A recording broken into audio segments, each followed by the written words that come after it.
ಯಾರು ಯಾರಿಗೂ ಸುಪೀರಿಯರು ಅಲ್ಲ, ಇನ್ಫೀರಿಯರು ಅಲ್ಲ. ಯಾರೂ ಒಬ್ರಿಗಿಂತ ಜಾಸ್ತಿನೂ ಅಲ್ಲ, ಒಬ್ರಿಗಿಂತ ಕಮ್ಮಿನೂ ಅಲ್ಲ. ಯಾಕೆ ಹೀಗೆ ಹೇಳ್ತಾ ಇದ್ದೀನಿ ಅಂದರೆ, ಇನ್ನೂ ನಮ್ಮಲ್ಲಿ ಹೈರಾರ್ಕಿ ಮೈಂಡ್ಸೆಟ್ ಆಗಿರ್ಬೋದು, ನಾನೇ ಹೆಚ್ಚು ಅನ್ನೋ ಮೈಂಡ್ಸೆಟ್ ಆಗಿರ್ಬೋದು, ನನ್ನಿಂದನೇ ಎಲ್ಲ ಅನ್ನೋ ಮೈಂಡ್ಸೆಟ್ ಆಗಿರ್ಬೋದು ತುಂಬಾ ಜಾಸ್ತಿ ಇದೆ.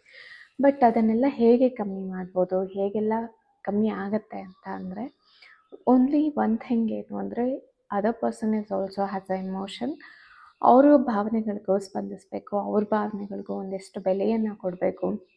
ಏನೋ ಒಂದು ಲಾಜಿಕ್ಕಾಗಿ ಅಥವಾ ಏನೋ ಕೋಪ ಬಂತು ಆ ಮೂಮೆಂಟಲ್ಲಿ ಅಂದ್ಬಿಟ್ಟೆ ಅನ್ನೋದಕ್ಕಿಂತ, ನಾನು ಈ ಮಾತಾಡಿದ್ರೆ ಅವ್ರಿಗೂ ನೋವಾಗುತ್ತಲ್ವ. ಇನ್ ಕೇಸ್ ಅದೇ ಪೊಸಿಷನಲ್ಲಿ ನಾನಿದ್ದರೆ ನನಗೆ ಆ ಮಾತು ಕೇಳಿಸ್ಕೊಳ್ಳುವಂಥ ಪರಿಸ್ಥಿತಿ ಇದ್ದರೆ ಹೇಗಾಗ್ತಾ ಇತ್ತು ಅನ್ನೋ ಒಂದು ಥಾಟ್ ಬಂದಿದ ತಕ್ಷಣ ಯಾರೇ ಆಗಲಿ, ಯಾವುದೇ ಮಾತಾಡೋ ರೀತಿ ಆಗಲಿ ಬದಲಾಗ್ತಾ ಹೋಗುತ್ತೆ.